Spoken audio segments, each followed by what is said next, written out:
Welcome back, everybody. Derrick Soo, your East Oakland advocate. Well, it's been nearly a year since I was burned out of my Oakland sanctuary homeless encampment. I was in charge of that encampment from March of 2018 up until last year, October 10th, and it was the criminals that were out that lived just a little bit further down the street from my camp.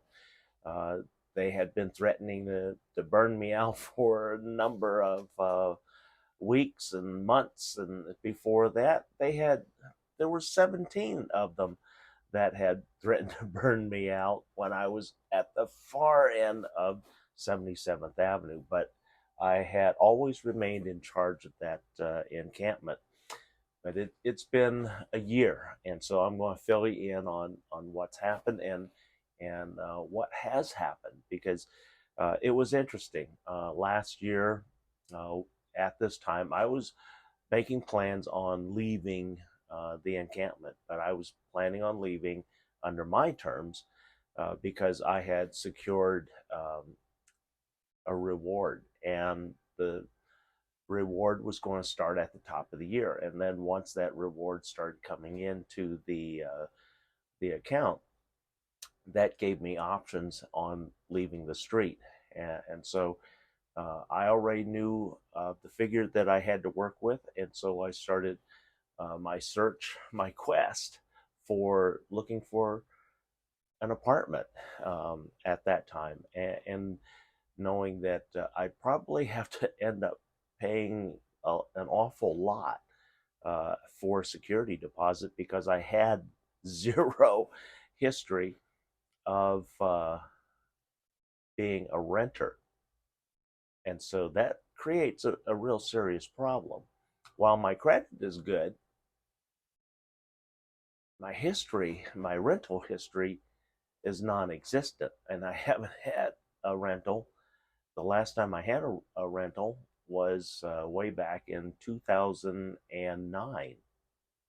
And so, uh, yeah, and it was crazy. The few places that would take me in was because they saw me online, and they knew I was a personality here in Oakland, and I represented Oakland, and that I had an income that I could prove, and I had an attorney and attorney's office representing me, because the money was going to go into a trust. So the money didn't go directly into my pocket. It went into a trust, and that way I have professionals handling the money, and then also it ensures that I don't, number one, do anything stupid with the money, because um, I after a certain amount, there's uh, I have to have my attorney approve the purchase or whatever I'm spending the money on. So that's part of the trust.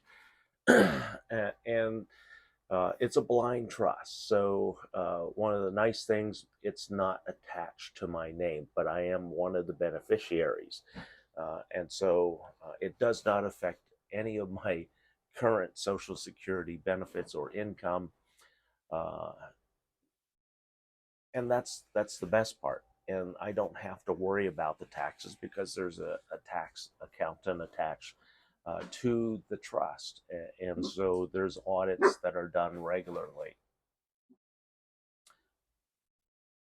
So once we got past um, the rental issue, and I decided that it was not in my best interest, nor in anybody's interest other than the greedy landlords, that I it was best that I not look at a rental, especially with the changing market that it was.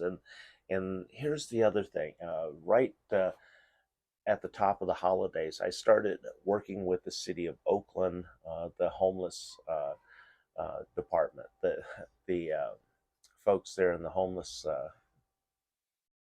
agency, and so my contact was Lanita Hogue, and She's no longer with the city of Oakland. She got her certification um, for a certified social worker. And so it wasn't just her, it was the entire department, it was the administration, because Libby Shaft was the mayor at the time, and then we also had an incoming mayor in December, and that was Shane Tao. Mayor Libby Shaft suspended Daniel Cooper as the homeless administrator at the time. And Daniel Cooper was really set up poorly on this, and he was going to be the scapegoat no matter what happened. Um, he wasn't given any kind of authority to make any decisions. He wasn't given a budget. He wasn't given a staff. So he was literally hung out there to dry, and that's what ended up happening. And Libby Shaft suspended him in December because of his poor performance for the Wood Street fiasco. And this is where Governor Gavin Newsom was threatening to take back 47 million or 4.7 million dollars that he had given to the city of Oakland to deal with the Wood Street residents, the homeless folks there. And it wasn't getting done in a timely fashion. Then there were a lot of problems that came up, and nobody was going in to the 100-bed shelter that was supposedly being propped up. Also, there was an issue with the oversight agency. A lot of folks didn't like the oversight agency, plus a lot of the there were a lot of broken promises by the city to the residents of the various communities of Wood Street. So there was just a big fiasco. And so Libby Shaft suspended Daniel Cooper and allowed Mayor Shane Tao to deal with him in her administration. And then when she took over, she terminated Daniel Cooper. And the reason why I bring that up was because I had an offer to go into one of Oakland's shelters or transitional shelters. And it took a lot of talking with the city, because here was my situation. My situation was, I'm ready and prepared to move into an apartment right now, because I had my own shower, my own bathroom, had my own cooking facilities, gas grills, my own plumbing. I had my own electricity, and everything was neat. There was never a problem with my place being a fire hazard or being a hoarder's nest. And so I was ready to go into housing directly from the street, and that's what I was advocating for myself. And there were no programs in Oakland. I mean, zero programs that could accomplish that.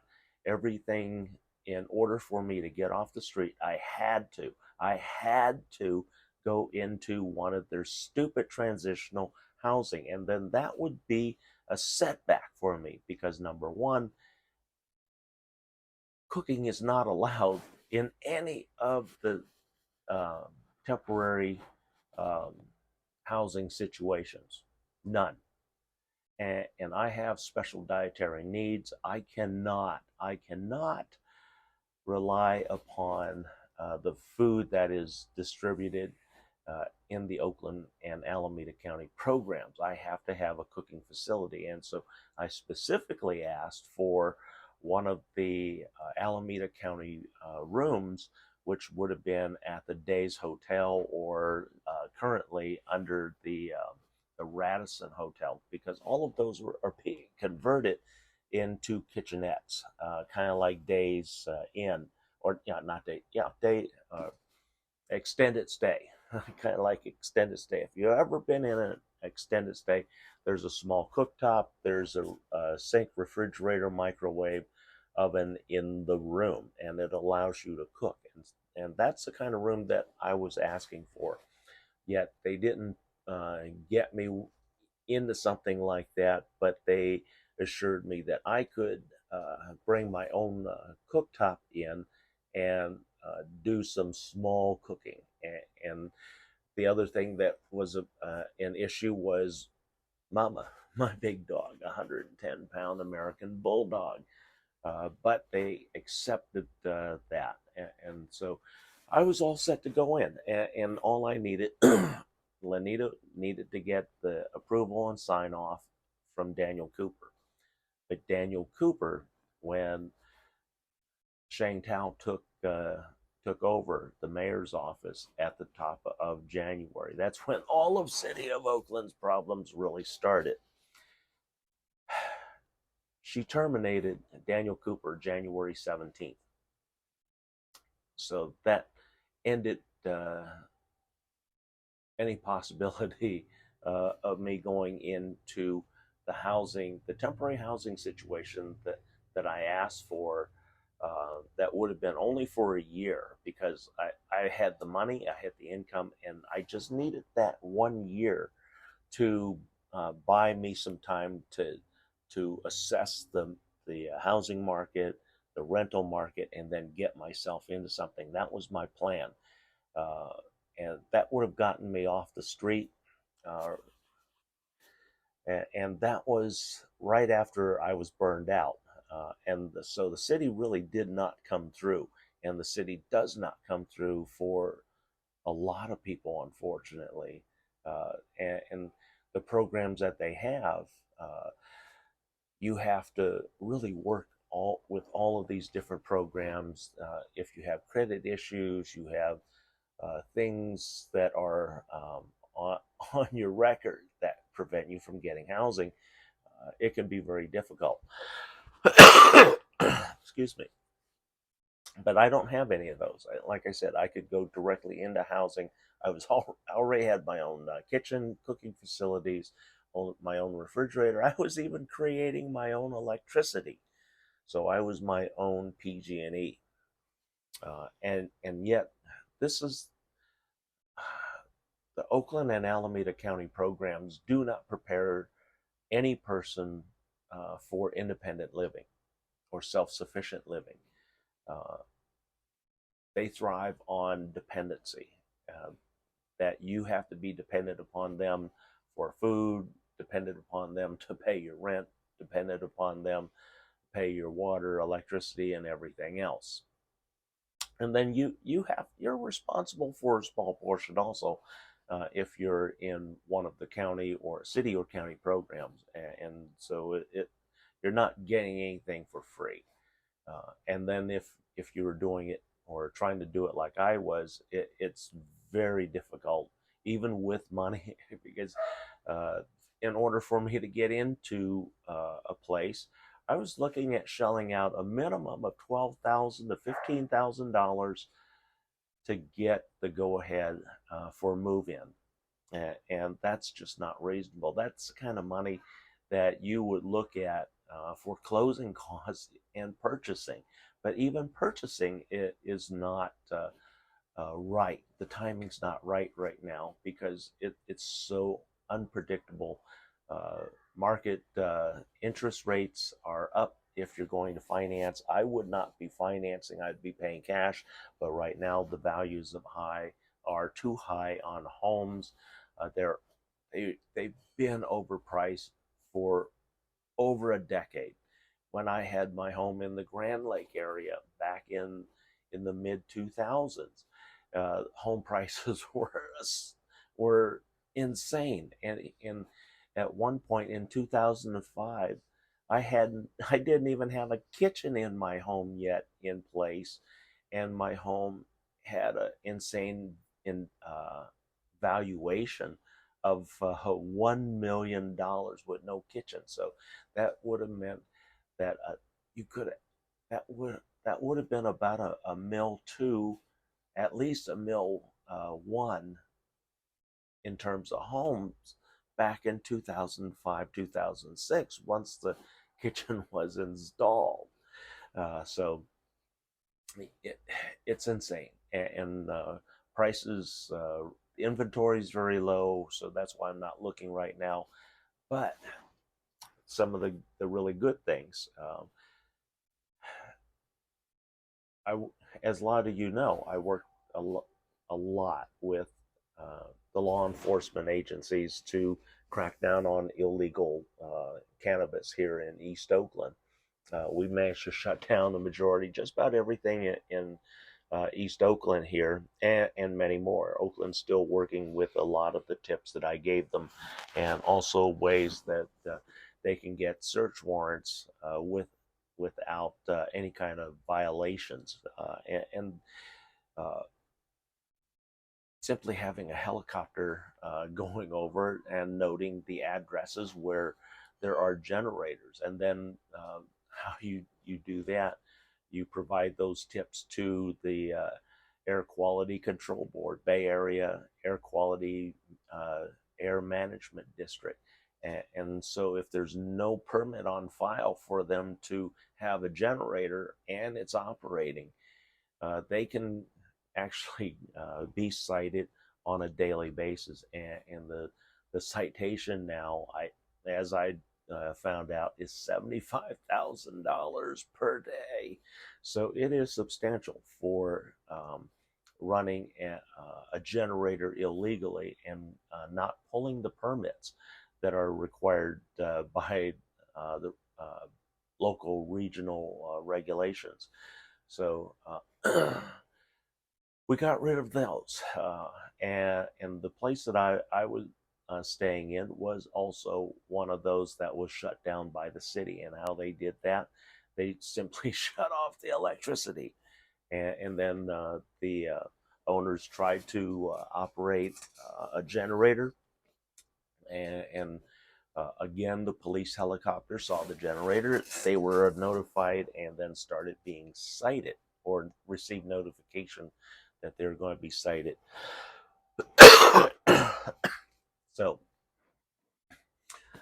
what ended up happening, since so many illegal grow houses were being shut off, the power being shut off, and then also now being cited by Bay Area Air Quality Management District, which also opened the door for law enforcement, because they could notify law enforcement that citation has been issued and that it's illegally operating. And so that gets turned back over to Oakland Police Department, and they have a cannabis regulation department, and it's Sergeant Romero. And Sergeant Romero and I have worked together since 2018 on quite a few different things here in the area. And so when we had our inspection here just a couple of weeks ago, because we're starting a new aquaculture business, and we want to pull permits. We have the architecture, we have everything laid out, and so they wanted to come in and take a look at the building to make sure that we weren't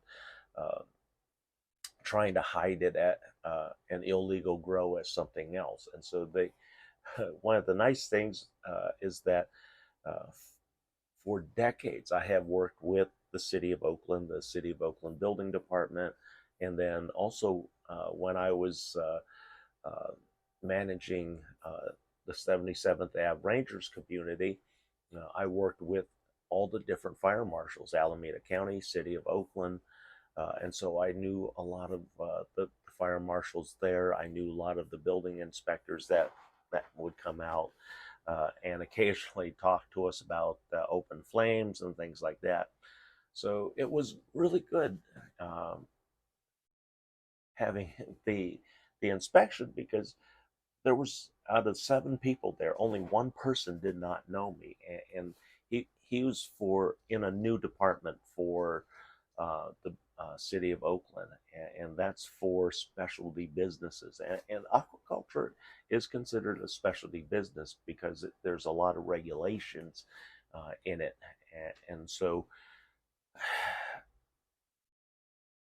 it's Big Brother sticking their nose into this. But uh, we passed with flying colors, and it was really good to see all the folks from the guys from the city of Oakland, from the building department, the fire department, the fire marshals, and even Sergeant Romero from the Oakland Police Department cannabis regulation department. And so when I say, "You're here now?"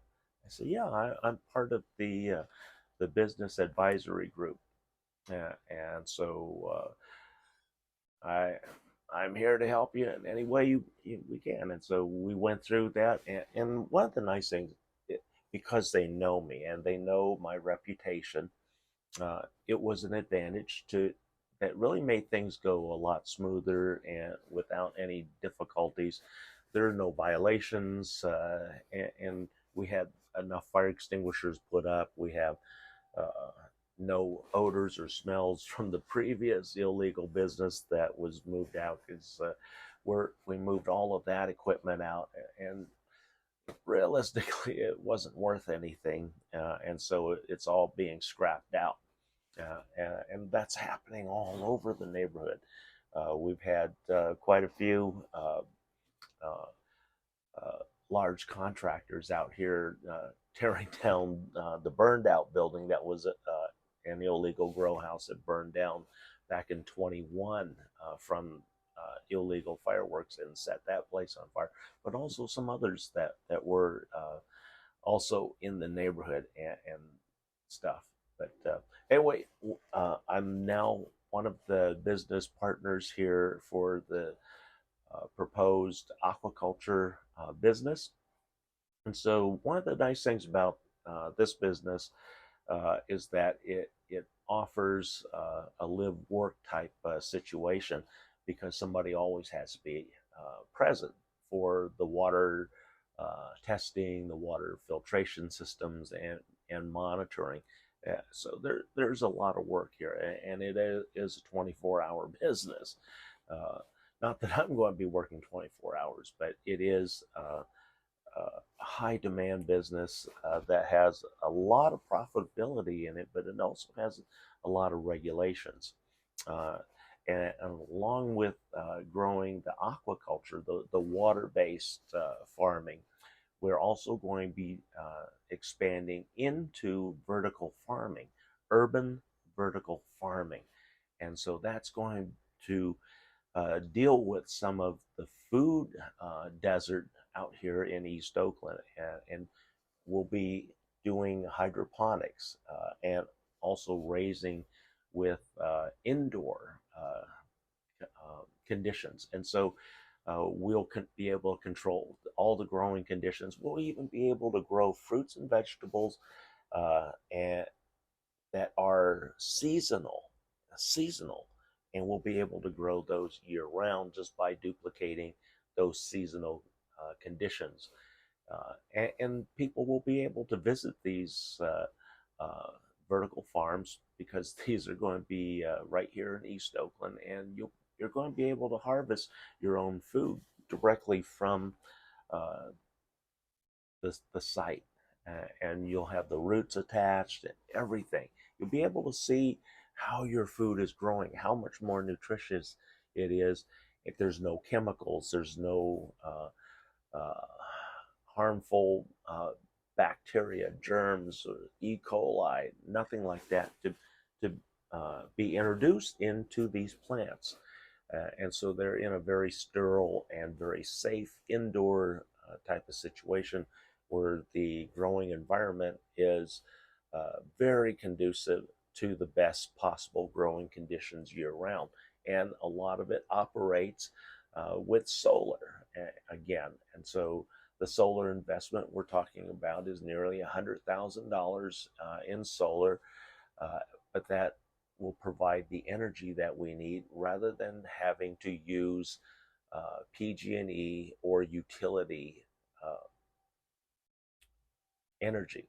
and so we'll be using the sun's energy to provide, just like out in the farms. Yes, there's some controversy about urban agriculture, indoor growing,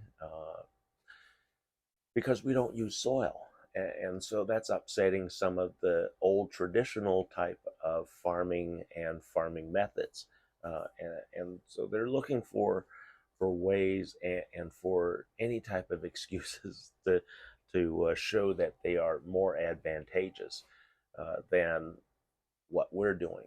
And we're doing the same thing, just without the dirt. The nutrition is actually better for the plants because it's not hindered, it's not limited by the absorption and expulsion rate of the soil, because the in hydroponics, the water with all of the food resources that those plants need is constantly available. And then also more oxygen is available for the plant for the osmosis process. So it's a very good process. Plus, where you're not having to transport the plants uh, distance. You can come and grow them pretty much in any type of warehouse setting, and be very profitable. And then along with that, we're having aquaculture, which will be providing growing farm growing Pacific white shrimp, and one of the highest demand shrimp on the market, and we'll be able to raise them in different sizes and locally. And we're duplicating a model out of Southern California with a very similar, but just we're doing it with our investment group. So those are some of the things. Hopefully that helps you understand where we're going. So I've gone from without work and homeless to now having a home, business owner, and part of an investment group. And within in a year, we will be opening doors on a new urban aquaculture and farming business right here in East Oakland, and it'll be fresh uh, Pacific white shrimp will be available live and frozen and already processed or unprocessed, because those will be having tanks and education to talk about why we're different and why uh, this is the farming methods of the future and how we're going to control costs. Thanks for joining me today. Thanks for joining me.